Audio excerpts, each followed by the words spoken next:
but in the end, if Jay-Z said, well, let's bring Bad Bunny, the NFL still has to sign off on it, right? And why would they sign off on it? Because their audience is not the 6 million white people who watched Kid Rock, right? Their audience is the 138 million people who watched Bad Bunny.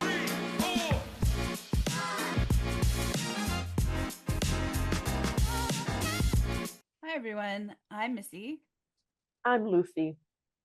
And I am Alex, and we are Leaders at Willing Observers, a firm of anthropologists fostering inclusion, equity, and change.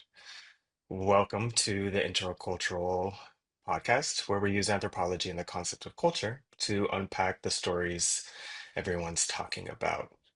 And the IntraCultural podcast is sponsored by us, ICS Programs. We do a certificate and a certification.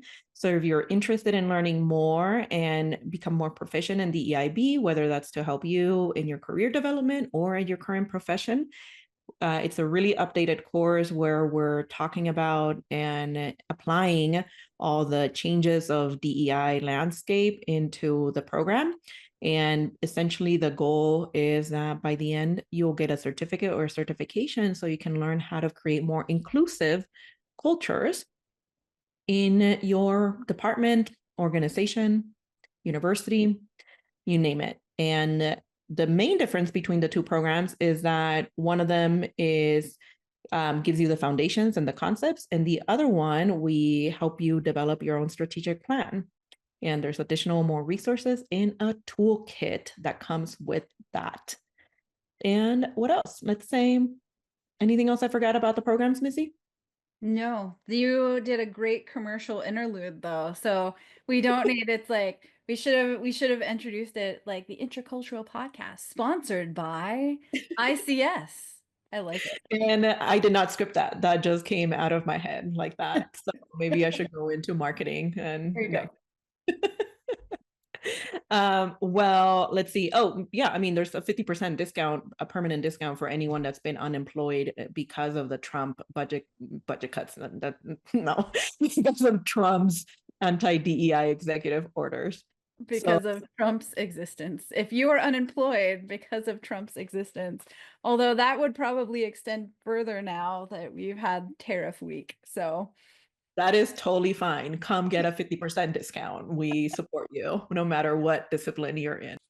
Today, we are starting with something that's still kind of lighting up the group chats. The Super Bowl halftime show. Big game. A lot has happened, and a lot of conversations are still ongoing. Because when an artist like Bad Bunny centers Spanish, Latinx, or Latine identity, joy on one of the biggest stages in America, it's never really just entertainment. It becomes somewhat of a public battle over belonging, power, and who gets to define what counts as American. In late stage capitalism, that battle gets even more complicated. How culture isn't just identity anymore, it's just one of the truly less profitable frontiers. But before we get into all of that, how are y'all doing? it's early. I'm processing what you just said with wine. I'm Like I'm that was a as lot of words. I'm aspirationally wishing that the Super Bowl had featured the Pittsburgh Steelers. So that's that's how I'm doing. Um, it's cold and rainy and early in Southern California. But I'm doing all right. How about you, Lucy? Oh yeah, we're on three different time zones, so our videos look funky because it's not daylight where Missy is, it's nighttime where I am. And at least you have sun, Alex. Very early sun, very early sun. Alex, did you watch the Super Bowl? I watched the halftime show. Um, I am not the biggest fan of sports ball, um, but I hear it was a riveting game. For anyone that is a fan of sports ball, it was an absolutely wonderful defensive game. So anybody that's really into like very very good defensive teams rather than offensive teams, it was spectacular. Very low scoring, and just yeah, it was a really good game. Just, but we were just going to talk about the halftime show. Yeah, I woke up because I put an alarm on for 6 a.m. The halftime started at 6:30. I watched it and then I fell back asleep. Yeah. But it was really good, and I was really sad that I did not have guacamole. I looked everywhere for avocados and did not find any. But I had chips and I made pico. Okay. There's something. There's something. Yeah, Mm-hmm. I don't know much about football, but I know that I like the Seahawks uniform the best and their politics better. So I'm happy with the outcome. I'm happy Yeah, with the and outcome. their mascot is an osprey. So like, get behind that, right? It's a cool bird. It's a eagle that hunts, well, I guess other eagles hunt fish too, but ospreys hunt fish in a much cooler way. They do. I'm glad So we've made important. I promise I will not talk about sports ball itself anymore, but um maybe I think that lots of people have probably seen the halftime show, but maybe we can just do a little explainer from like just to set a baseline of a maybe a little bit of the background and then the show itself, and then we can kind of unpack the introduction that Alex gave us. Yeah, absolutely. I mean, I think what's important to note, first of all, is that it is um, Bad Bunny was the first artist to perform almost entirely in Spanish at the Super Bowl halftime. And I think that is, in and of itself, really, really awesome and long overdue. Um, but there was just so much symbolism that kind of went on with it. What were some of your favorite moments, or if you didn't like it, unfavorite moments? Lucy, do you want to take it Yeah, first? I think, even before the Super Bowl, there was so much anticipation over it. And I know I was, since it got announced, I had been waiting to see it and planning what am I going to do? How am I going to watch it when I'm abroad? But it was the first time so many Americans learned that Puerto Rico is part of the United States, first of all. So that in itself felt like a win. And just how all of that unraveled was kind of fascinating to watch because, the ice raids are going on. People are really into the sphere of Latinos in the United States without realizing that Puerto Rico, a Latino territory, is already part of the United States. And they're probably also being targeted for deportation. So all of this was something that had been circling social media even before the halftime show started, to the point where, MAGA decided to have a second halftime show featuring the, Kid Rock guy. I don't know how to describe him. So there was a lot, there's a lot there. And There- specifically that they're thinking about white, Americans as being only white. And that was really clear with how their second halftime show went, and that there was virtually no diversity there. That's yeah, the anticipation of the show was, I mean, yeah, like you said, it had been building for weeks. I think a lot of people um kind of viewed it as this um, you know, a key battle in the quote unquote culture wars. And it really came to head with this performance. And I think um, what was so fascinating to me about it was just the contrasts, like you said, with the um, alternative MAGA. Super Bowl featuring Kid Rock. I like that we both hesitated. Like, what do we even call this being on the stage? That and guy. right, he looks, sorry, maybe we shouldn't talk trash, but he looks like Gollum. And but I think that contrast is so, yeah, it's fascinating, and it really presented two polar opposite visions of what constitutes America, like you said, Lucy. How, one camp believes that America means white, and then the other camp means the exact opposite of that. America means all of us.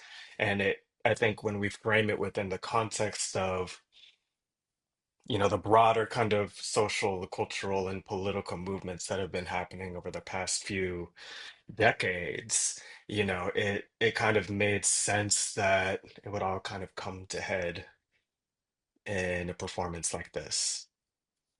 Yeah.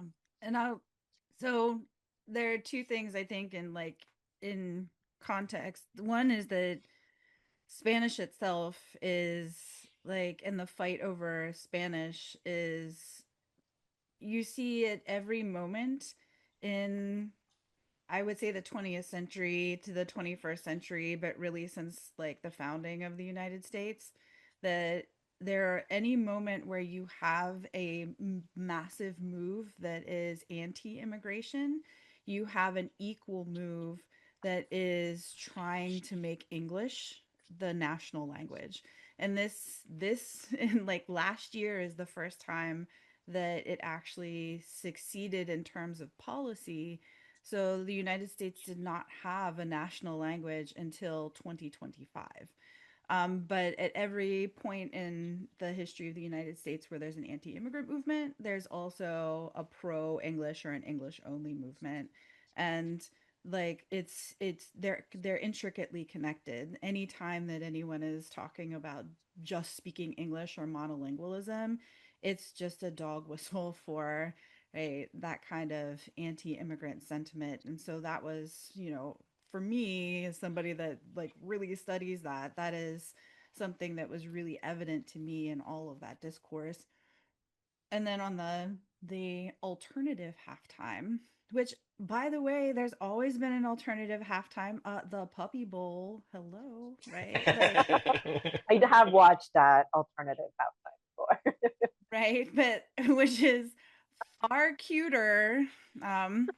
But the I think, I'm seeing some of the discourse around it, around the alternative halftime, and it's really shows you how like you can reclaim anybody like in terms of like holding up this image of patriotism, because like I won't throw shade in terms of the Gollumness of Kid Rock, Leave but it to like me. but I like the folks that are kind of wrapped up in this idea not just of patriotism but like of true Christian values.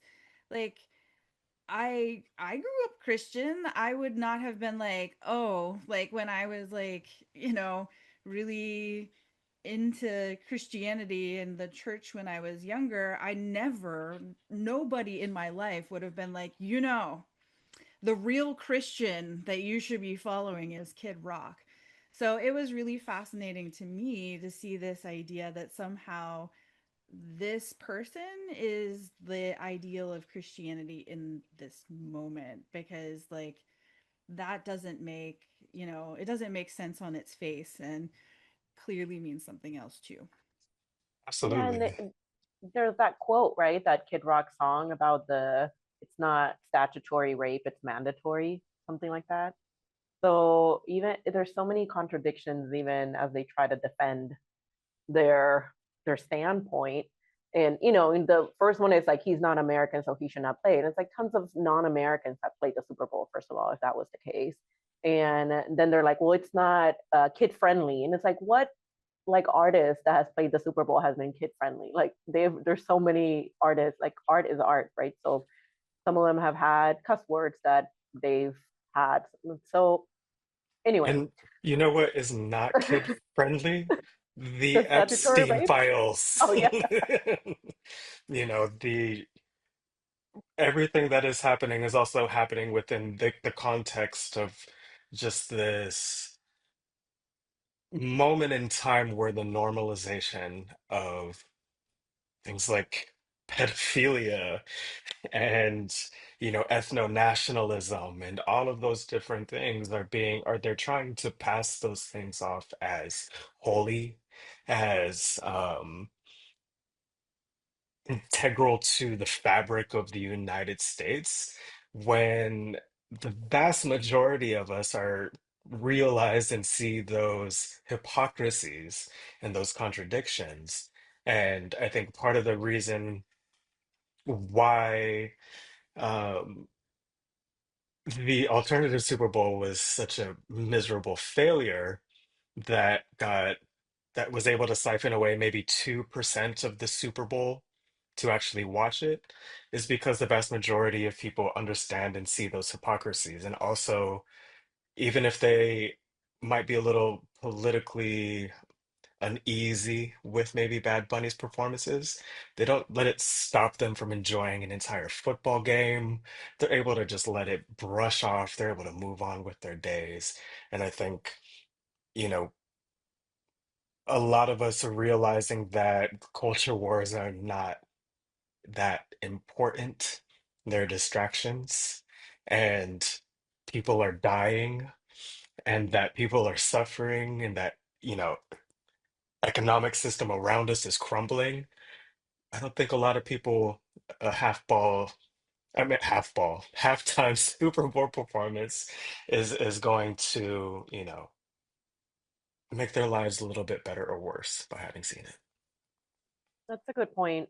The only thing I would say is that it was a big deal to have the NFL even invite Bad Bunny, right? In the context of anti Spanish ICE raids, like Trump, that they decided, let's invite the biggest international pop star right now, who, by the way, only speaks and sings in Spanish. And it did feel like a really nice slap in the face to Trump. Like that was I feel like to me, it felt like a really important action of solidarity from I don't know who's in the NFL committee. I don't know who came up with this idea, but whoever they were, like it was a political move to do that. And then when they got pushback, then they invited Green Day, I can which was tell even better because I love.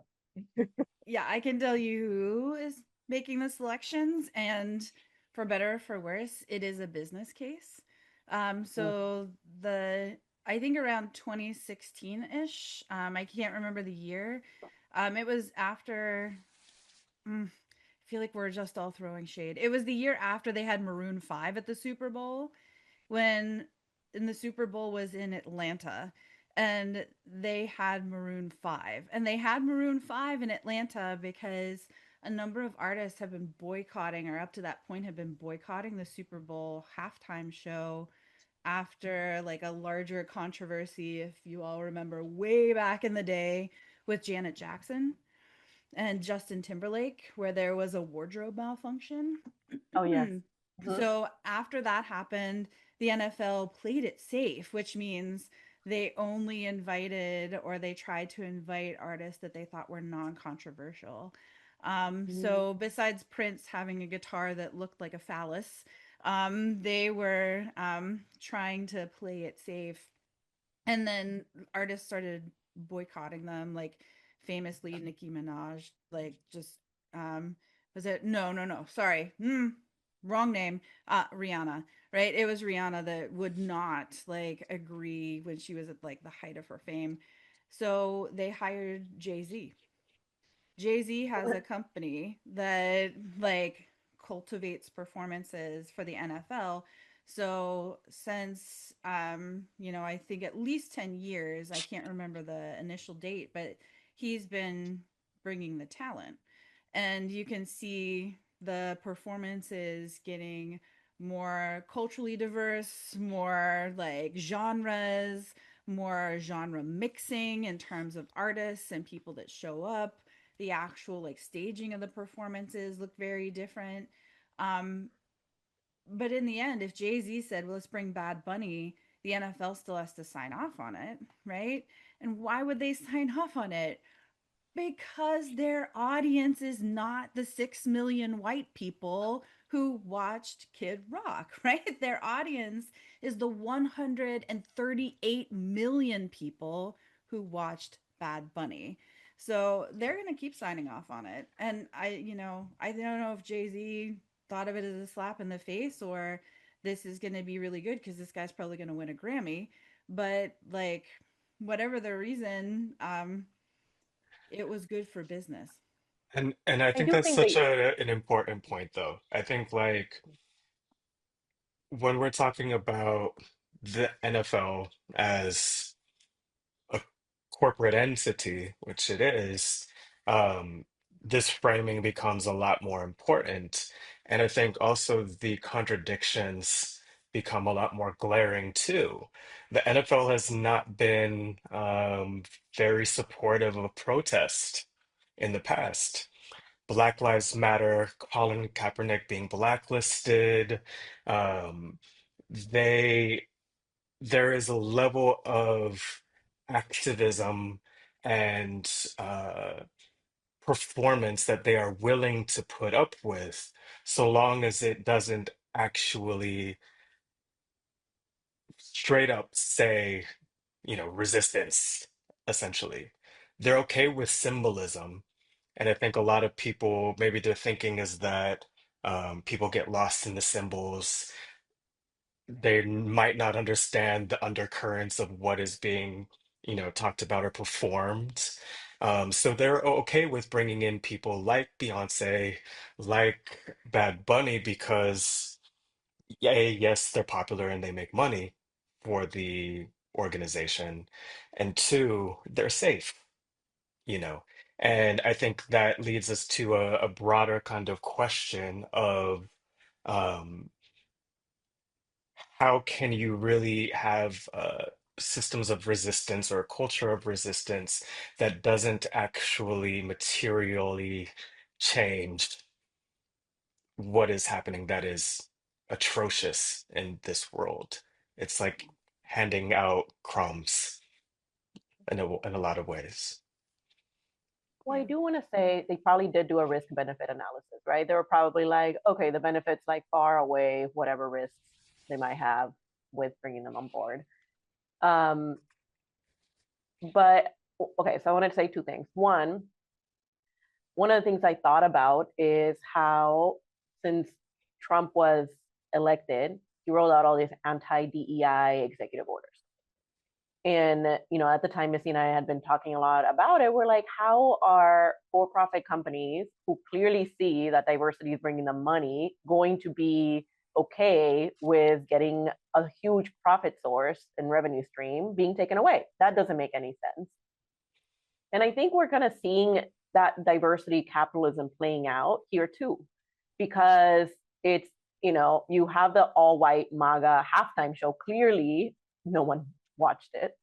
And then you have a really diverse talent that is widely popular around the world. And I think what it shows is that the United States is not the center of the world, first of all. And that when it comes to diversity, DEI, there's still that strong business case, for better or for worse, as Missy said earlier. But I do want to emphasize your point, Alex, that we've known for a long time that the diversity business case is not actually going to radically change our systems. But I do think it's a question of what is it doing? What is this performance? What did it do? What is it doing? And how is it obviously not the end all be all? But I don't want to underemphasize that it was a big moment in US history because like, as someone from Mexican American background, like we've been targeted nonstop for the last few years. And to see someone yell out Mexico on the national screen on Super Bowl, it did mean a lot for a lot of people. They had that, that taqueria, the taco place from LA. And when I called my mom had not seen the halftime show, but she's like, that's all Spanish TV is talking about. And those people are going to get rich because there's been a line there nonstop. People want to try those tacos.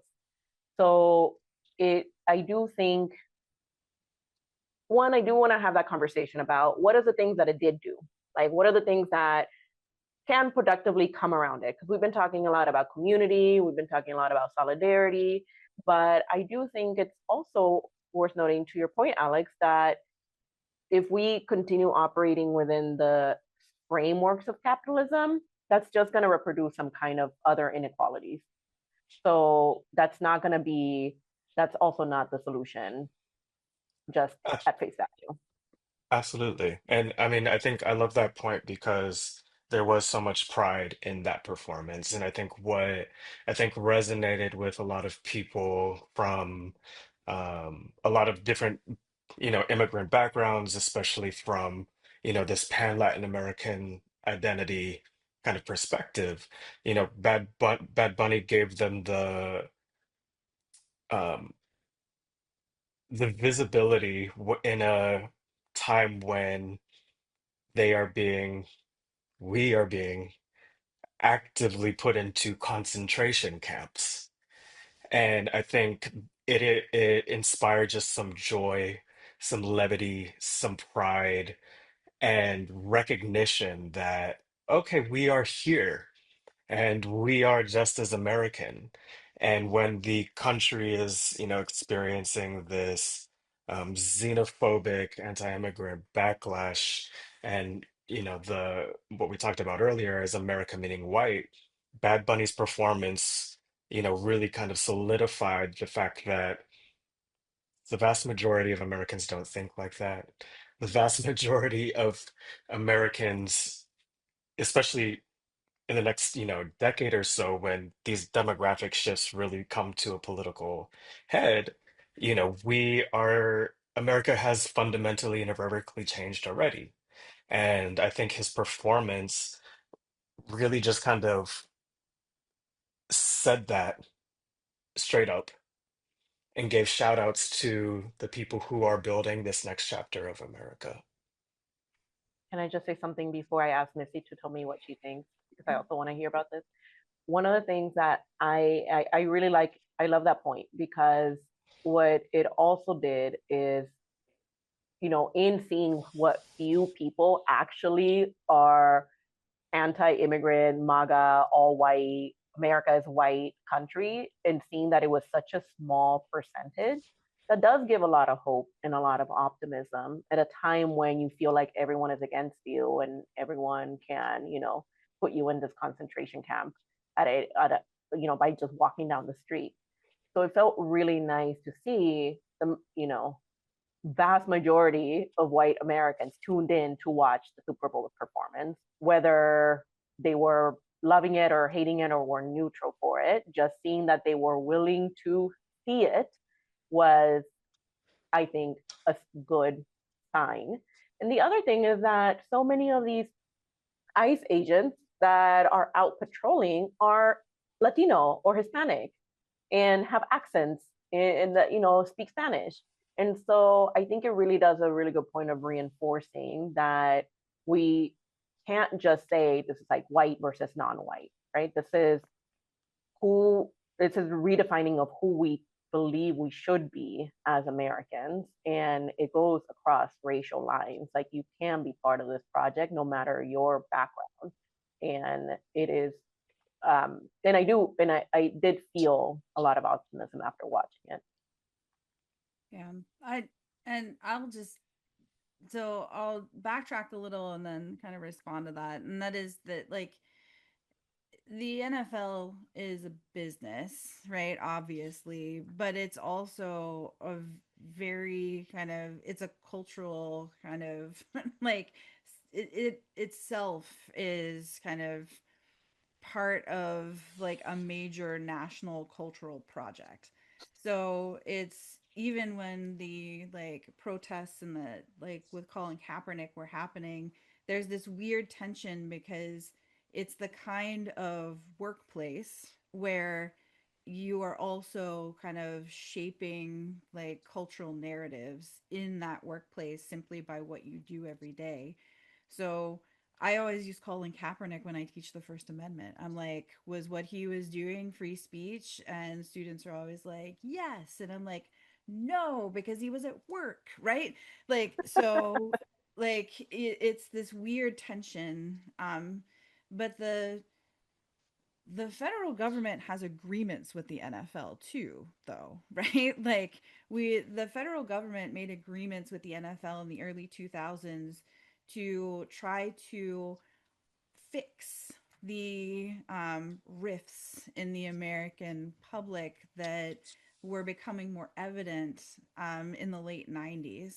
And so it was actually the Obama administration that made an agreement with the NFL to amp up the patriotism. As a lifelong football watcher, there was never that many American flags when I was a kid watching football. All the players did not have to be out on the field for the national anthem. They were still warming up, right? Like that shift for this to be like such a central feature in like patriotism is like intentional and Mm. is not like is new, right? If we're thinking of within the last 15-20 years. So the NFL and the federal government together, right, have made themselves into this cultural icon. And I think that then that means that their business decisions, even including about the halftime show, really can't be separated from how we think about like those larger narratives of patriotism. And in my mind, that's why them hiring Jay-Z, right, and like having the different artists that they have at halftime is important. The NFL also now like has they try to adhere to what they call the Rooney Rule. Shout out Pittsburgh Steelers, right? Because there was also they're having their own internal reckoning with the Players Association, like creating more protections for players. They've actually changed the way the game is played so that fewer people get hurt. They are actively trying to make sure that all the coaches aren't white while all the players are black, right? Like there's actually some like movement there, and that becomes more important at that workplace because of right the way that it's been elevated intentionally by our government to produce right patriotism, and it's supposed to create unity, right? That was the idea of it. And I just for those that don't know the Rooney Rule, and that introduced actually the Rooney Rule, or if that is the right term, I know that you use it, but I forget what it's um, become. It was the first time that we saw what's known as diversity slates, which means that now it's like it was a best practice before the anti-DEI executive orders, but it was the idea that you wouldn't review or interview applicants for a job until there was enough diversity in your application pool. So it would say, like, if you wanted to have women have a fair chance at getting a job, that you could say, I'm not going to review these applications unless I have 50% women in this batch and 50% men or something like that. And it has been like scientifically proven to actually lead to more diversity because you've been diversifying the the actual applicant pool, the potential candidates who should, and then you consider the qualifications after that. So that was something that started by the NFL. and I think that is like there's some, I mean, we could spend like 19 podcasts talking about, this because I think the NFL is so, symbolic and emblematic of um what is happening in this country in general. And Missy, you brought up, I think, a really important point about the partnership between organizations like the NFL and the federal government and kind of promoting certain cultural values. I think what has become increasingly clear too is that the role of the government has diminished in promoting cultural values. And I think that's a key indicator that one, we are truly living in an oligarchy because you have an organization like the NFL that is crafting and promoting a national cultural identity that is often at odds with the central government, for better or for worse. And I think that, I've in my time in advertising, I've worked with people who've made, Super Bowl ads. I've collaborated on ads for the Super Bowl, for the NFL. And one of them that kind of comes to mind is a campaign called Football is for Everyone that was done right after Carl Nassib came out as the first openly gay player. And it was a really big moment, I think, for the NFL and for a lot of the people, a lot of us who worked on it, because the football explicitly said football is not just for everyone, but football is gay, verbatim. And I think that kind of really marked a shift where you have this organization that is beginning to, um, definitely for business purposes and riding on the wave of, the Black Lives Matter movement and the protest movement of the early 2020s. Um, they're really starting to say, we don't like what is happening in the federal government, their policies. Our fan base does not reflect that. Our moneymakers do not reflect that. So we're going to stand behind them. Contrived or not, it is what is happening and what is continuing to happen with Bad Bunny. Yeah. And I do think it does have some concrete net positive, net negative. It's all complicated. We're here to make it complicated and not give you a concrete answer, by the way. But um, the I don't know if you caught this, but did you see the Owen Wilson Sofia Vergara commercial in the Super Bowl? Mm-mm. It was in Spanish. They created a Super Bowl Oh, yeah, ad they in did. Spanish for the World Cup. Mm-hmm. And I had never seen a Spanish ad, like a Spanish speaking ad before during that time segment. And the ads during the Super Bowl are the most watched ads out of any at all. Like those are the money makers for a lot of companies, and it's really expensive to put an ad in the Super Bowl. So in it, Owen Wilson is talking in Spanish to Sofia Vergara, and they're having this conversation about the World Cup, and it's kind of like a teasing ad where Sofia Vergara is teasing him on his Spanish and on what he's saying. And I thought that was pretty radical, considering all the things that Missy, you were saying about English only and the political context we have right now. And also, it really, I think moving forward. Oh, sorry, there was another segment that I saw. I shared it with you, Missy, on Instagram. I didn't send it to you, Alex, but it was a reel of a weatherman, forecaster person who was integrating the Bad Bunny lyrics into the forecast of the weather. So the song like Titi me preguntó si tengo mucha novia, and he was saying like Titi me preguntó si hay mucha lluvia.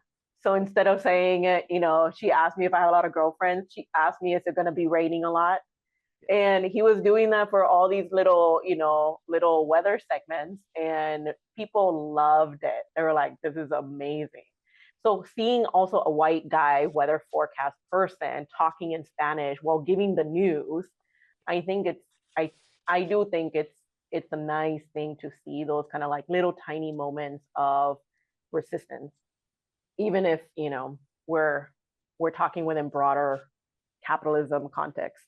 Absolutely. Like that's, and it's just a key, I think a really pivotal point again, because of, yes, there's capitalism involved, but there's also just natural cultural diffusion that is happening in a lot of different ways, where approximately, 41 to 45 million Americans speak Spanish at home. It's the second most spoken language at home in this country.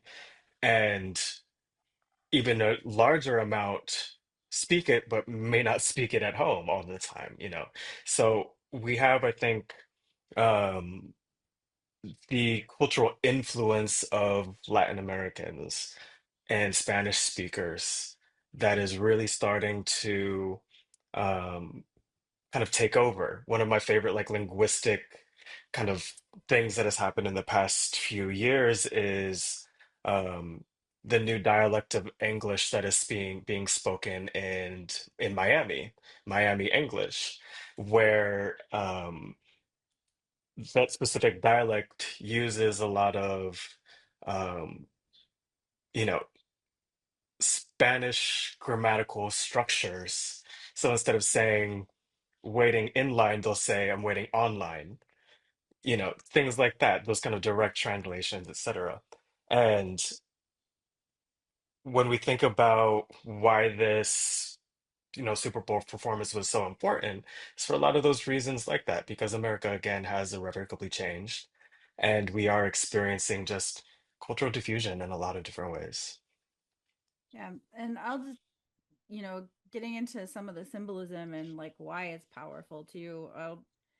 The ad that you first referenced, Lucy, in that one, I think also having the white dude have to like the throughout the commercial he was really bad at Spanish, right? And then Yeah. he progressively got better at Spanish until he could be an announcer, right? To announce the actual game. And that was like that he had to learn, and that his learning Spanish was positive and had this positive outcome, right? That like it's a commercial, right? But it's advertising that has this symbolism in it that is really effective. And I'm sure Alice could speak to this more too, about like how much those symbols can be used to actually advance things in ways that like just fly right under the level of consciousness. And it's why they're power. And there were a ton of commercials too that were made to look like telenovelas, right? Like, so there was one for lip Watch that many. gloss with like Melissa McCarthy that was like, Really? mhm. Yeah, it was, so it was clearly like, again, being done intentionally. Um, I'll come back to the symbolism because I think we should talk about that a little, but I will say that the just going back to the NFL, they've started playing games internationally. Like, so the NFL like now plays several games at the beginning of the season. They do tests, they're basically test marketing. They did one this year in Brazil. They have been opening the market to Europe, but clearly they'll fly the teams over in the first few weeks of the season to do opening weeks games internationally. And so the NFL is very much trying to open up that market too, which is, also going to drive the kind of the business in a different way. So we can focus on that, but also I want to make sure that we have some platform to talk about the importance of the halftime show as well as the commercials in terms of just the symbols, because as somebody that is not a Spanish speaker, I watched the entire halftime show and loved it and knew exactly what he was saying because I looked at everything that was happening in the background. I'm like, I know, I don't need to speak Spanish to understand that this is a love letter to Puerto Rico and the political issues that are being addressed. And, I don't speak a word. So, okay, like, yes, so everything you said, I got like super excited by everything that you just said. So, like, I think first, like, I do have to shout out the agency that I used to work for, 72 and Sunny, because they are the NFL's kind of, chief advertising partner, the, agency of record. And they did the Melissa McCarthy ad. Um, but you made the point about, the NFL expanding their footprint beyond the United States. And 72 and Sunny did an entire campaign that was centered in Ghana in West Africa and how they're expanding there. And a lot of that is because of um, you know, second generation Americans who come Mm. from these countries, who have learned the most American sport of all, and are again, exporting it back to the countries and the cultures from which their parents came. And I think that is in and of itself, such a really, really beautiful thing. And I think the NFL um, understands, again, its consumer base as well as getting better at understanding their players and where they come from and building their business strategy off of that. And I think that's an important kind of shift. And when we're talking about, you know, again, the contrast between an organization crafting national political identity versus the federal government.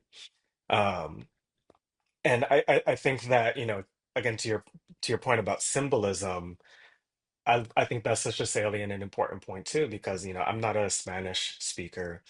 I speak Haitian Creole, and I saw the Haitian flag there, and like along with this Pan-American identity, and you don't have to understand a language or it's everything within a specific cultural context to enjoy it.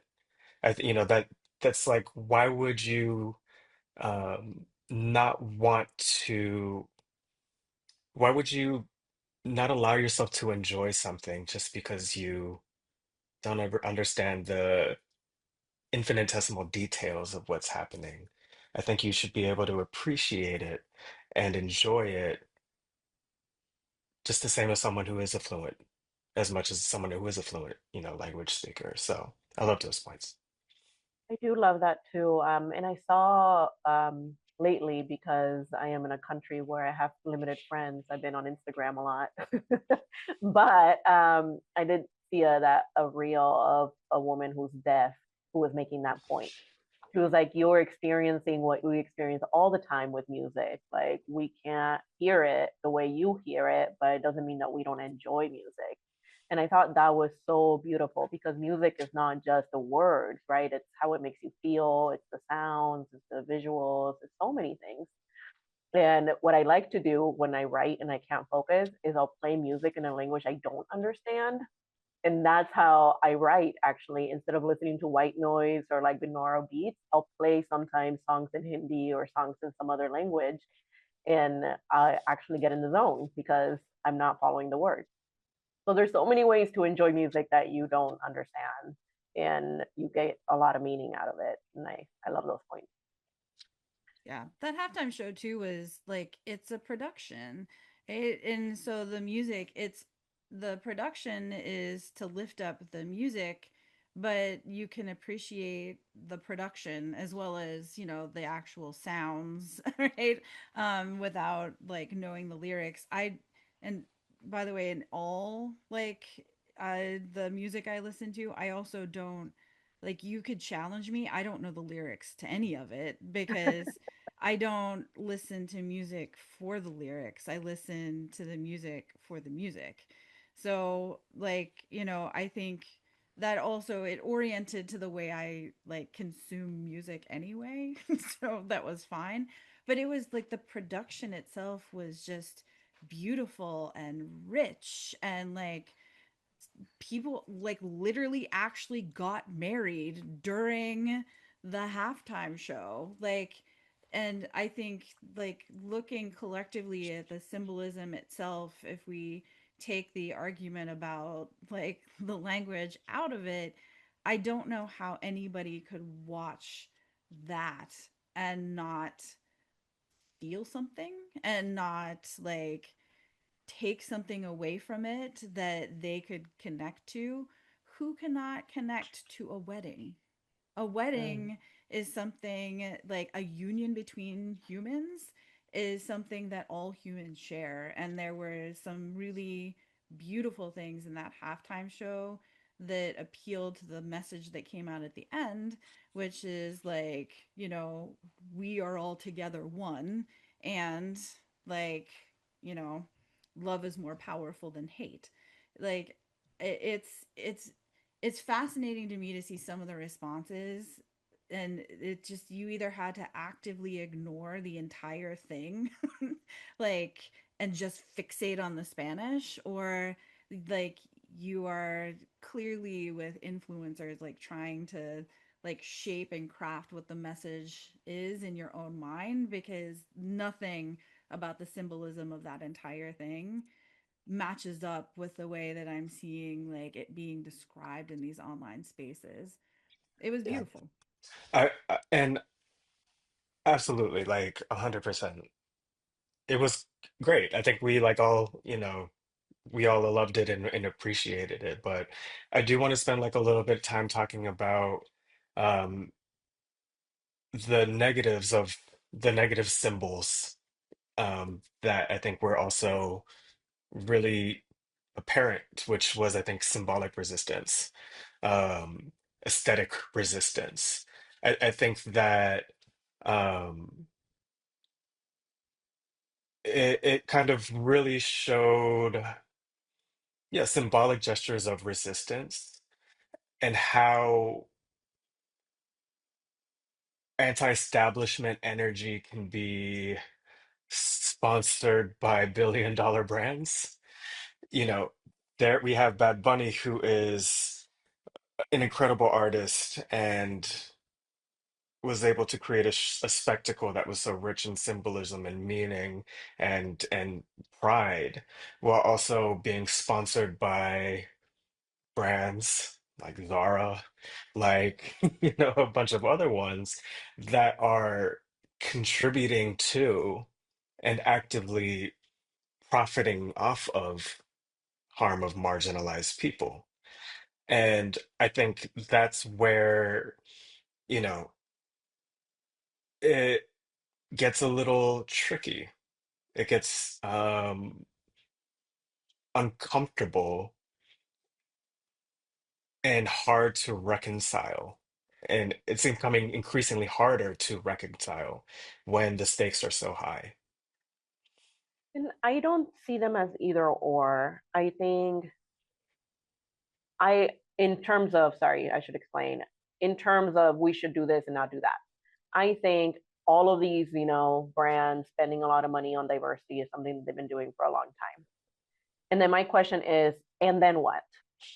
Like, it's not saying they should stop doing that because it has some kind of positive effects and maybe it gets more awareness and it's people's gateway drug to doing a lot of other kinds of activism. And I'd like to think that it would be that way, that it's a way to get more people to get over the fear over their own social activism, right? Because I think for a long time, a lot of social movements have alienated the vast majority of people for whatever reason, for many different reasons. But as someone who was in a socialist party when I was in my early 20s, I can tell you, like, I'm well acquainted with the debates of how to build a social movement. And a lot of times the tactics and the strategies don't align with people's lived realities or what people envision for their world. And people are really invested in capitalism for many different reasons. So to me, it's very much a question of this thing happened, and then what do we do about it? Because one of the things that I wanted to talk about is, I don't know if you've heard this, but Bad Bunny is not touring in the United States, right? Since the ICE raids, he said he wasn't touring in the United States because he doesn't want ICE to target the community, which is respectable and fair. But now he's using this performance to drive tourism to Puerto Rico. And just knowing, the anthropology of tourism and capitalism, that's a terrible idea. Like, it might bring money to Puerto Rico for the short term, but almost every instance of tourism capitalism will tell you that history shows that places are worse after than they are better. And so I feel like it's a lack of imagination that we're in right now. We see these corporations and we see capitalism as the way to solve our problems, but it is not. And so, like, what are the alternatives? Can we get to the drawing board and be like, what actually would help solve our problems without taking the easy way out of saying, like, let's get this, like, huge brand to invest in this diversity thing, or let's, bring money to the hotels in Puerto Rico. Like, these are not the best ideas, everyone. So I feel like we need like massive brainstorming of alternatives to capitalism that bring in diversity in institutional ways, right? Not just in the fringes and not just those like, weirdo socialist groups over they are doing their thing, but that actually are integrated into our institutions. I might have a suggestion for that Oh my because I God, you're think gonna sound yes. DEI. I think that a way to move beyond or kind of broaden our imagination is what DEI could and maybe should be doing. I think, in late stage capitalism, resistance often happens um, in symbolic places like the Super Bowl because traditional labor power is weakened. I think that DEI it has a unique opportunity to really one band together with labor organizations, unions, um, to work with people and organizations to craft a much more expansive idea of what is possible, to really kind of cultivate imagination, cultivate and kind of uh, prototype the future with people and organizations. And it's not necessarily, changing within, but it's changing, it's DEI becoming integral to resistance in a way that fundamentally changes, the trajectory of things. So I feel like that is not a full, like I have an answer. It's the beginning of one. But I think that at this stage right now, and especially when we're wrestling with, you know, what is happening on the DEI front and how it's very much under attack, I think we have to go into attack mode and really use our resources and know-how and funneling people and ideas from organizations that are extractive and exploitative into organizations and systems that create better futures for us all. I like that beginning of a solution. And I think that when we talk about capitalism, I think for me, it's really clear. It's really helpful to specify exactly what that means. Like, we're not saying do DEI outside of economic reasons. Like, that's not what that means. It means do DEI in a way that's not exploiting people, that's not putting profit over well-being, that's not being only thinking about economic growth, right? When we think about, if we break down what does it mean to do capitalism, so much of it is based on this idea of, we can have never-ending growth forever at the expense of a lot of people, and those people tend to be already marginalized by race and gender, etc. So I was thinking about this Bad Bunny solution that he has to save Puerto Rico. I don't know, I don't think he'll ever listen to this, but I'm doing a poor job of explaining his plan. But I do think it's like, even if you were to say, I want to bring suddenly a ton of money into an island that's been exploited and decimated for centuries. And like, how do you make that sustainable? How do you make it so that it doesn't collapse and people don't experience wealth for like 10 years and then, desert economics for the next century? And I think this is where the, you know, how and where does the money go responsibly? And how does it go into feeding an economic system that benefits everyone and it's not just benefiting a few? And how does it create a better livelihood in the long term? Because Bad Bunny makes a shit ton of money. That rhymed. I thought I said money twice, but I did not. I was like, why did that sound similar? But I was also listening to this news segment. I don't remember where I listened to it. Shakira. Shakira is also like international pop star, Spanish speaking, became really wealthy with only speaking Spanish, then moved into the American market when she dyed her hair blonde and made more money in English, right? And this segment that was a coverage on her was talking about how she never really built a mass amount of wealth because she's created like dozens of schools in Colombia. She has donated most of her money, and a lot of her wealth has gone to make Colombia a better place. And I thought like like I had no idea about this. And I thought, why, all these Epstein files, like billionaires, gazillionaires, like who needs this much money? Like why? So you can go and think you're God and exploit like little children. So this is all related, right? And I think part of it is like, how do you build sustainable economic models where, to your point, Alex, DEI should definitely be at the forefront of those. Can I also add that I agree, right? I'll just reiterate, like, we can use the systems we have now to deconstruct the systems we have now, right? We say that, all the time when we think about what it is that we're doing. We also say, here is the, translation into the way that this gets framed in a lot of DEI spaces, that more diversity leads to innovation, right? Like, but really, if you have different people in the room, like, you get to create different solutions. And if we want to imagine a future where, like, things aren't exploitative, then we have to have people in the room and that have the power to actually move. And I think, so I'll flip it to DEI is also policy, because part of the reason that Puerto Rico is in the situation it is in is because Puerto Rico can't file for bankruptcy, right?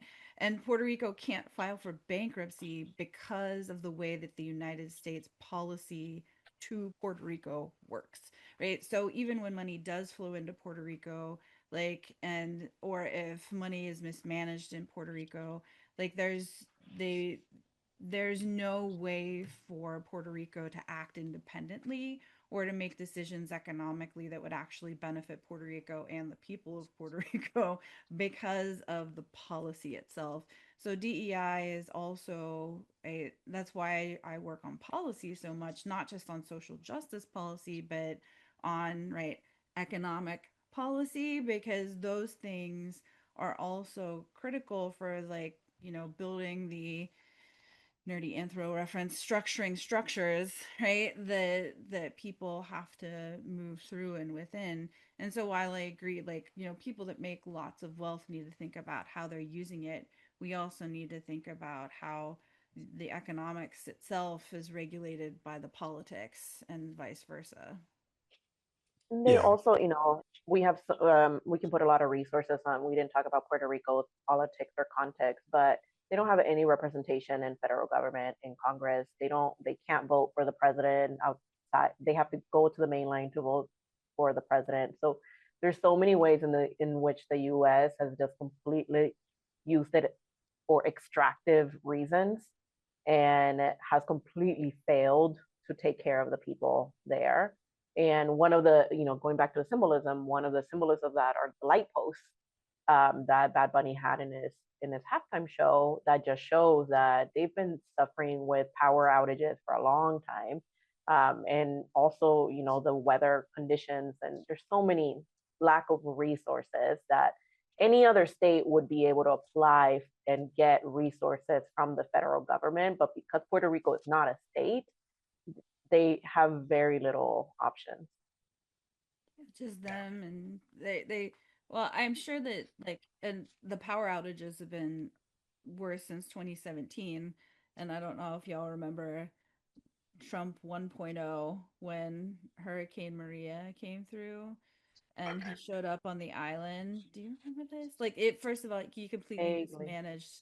He mismanaged the response. I mean, I guess now we don't even have FEMA, I but was gonna say, I guess everyone's on the same boat now. right. He completely mismanaged the response, and then he showed up for a press op and, like, threw paper towels at people, right? Like, I was actually, when, like, the light post, like, that, that song's called Blackout, right? But when that song was going on, I was, like, waiting for someone to pop up out of, like, the human sugar cane and throw a roll of paper towels. I was like, come on, come on. But because it was about unity, there was none of that, right? And So it was beautiful in the absence, but the vindictive side of me wanted to see like somebody orange pop out and like start throwing paper towels. I I would do have think it's, loved go ahead, that. somebody, or I do think, I do want to say, like, I hope that, the performance is just the beginning of the conversation for a lot of the problems we have. And in, what Alex and I were talking about in terms of creating alternatives, like we have, you know, when I was in grad school, one of our professors used to tell us, none of us are going to publish anything new. This is a way to make us feel less pressure. Don't worry, everything important has already been said. You just need to publish something. And that was his way to encourage, right? But I do think in a lot of ways, there's still new things to say. But a lot of the core things about inequality, exploitation, the problems of our society, we know what they are. And I do feel like we need to actually put all that knowledge into practice, think about what are we doing in this life for ourselves. Like us three here, we're so committed to the work that we're doing and we really believe in that mission.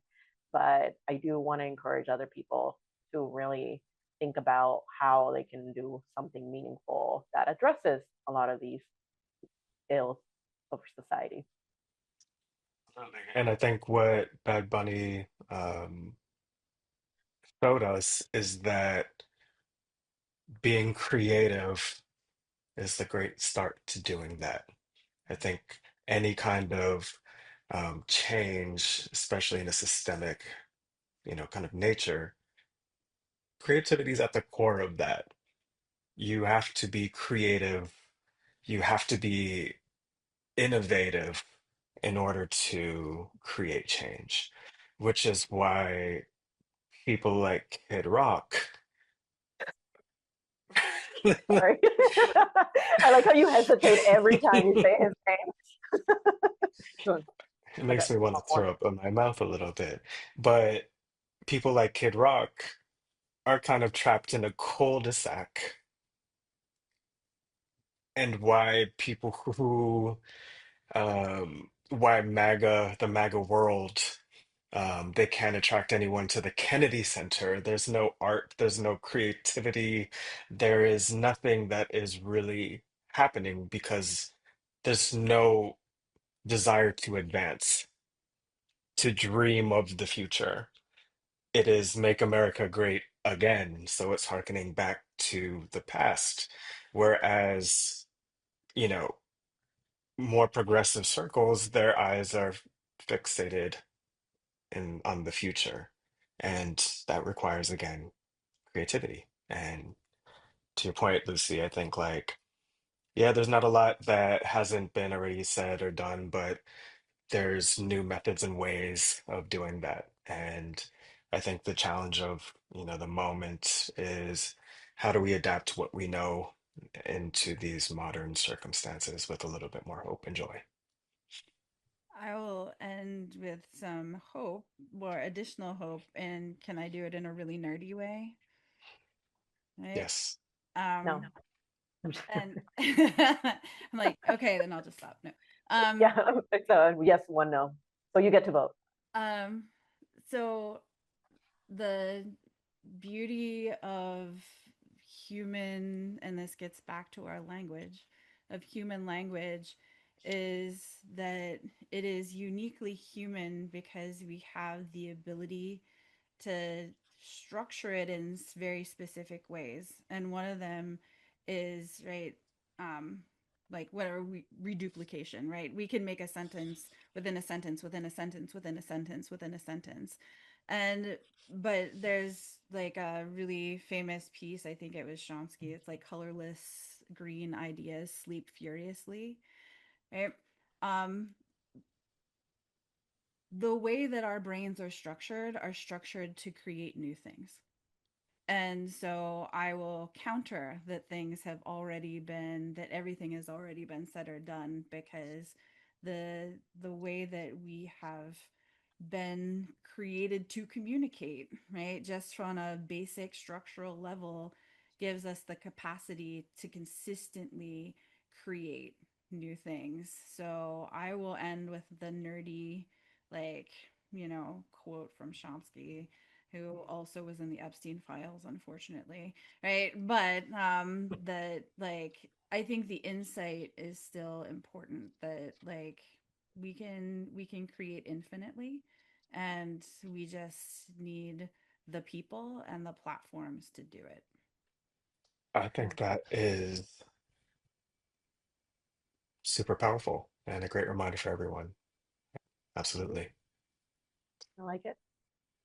All right, and so I'll say we will see you again soon for more talk about who knows what we'll come up with next. Um, but we look forward to having another conversation. Absolutely. Until next time. Till Thanks, next time. everyone.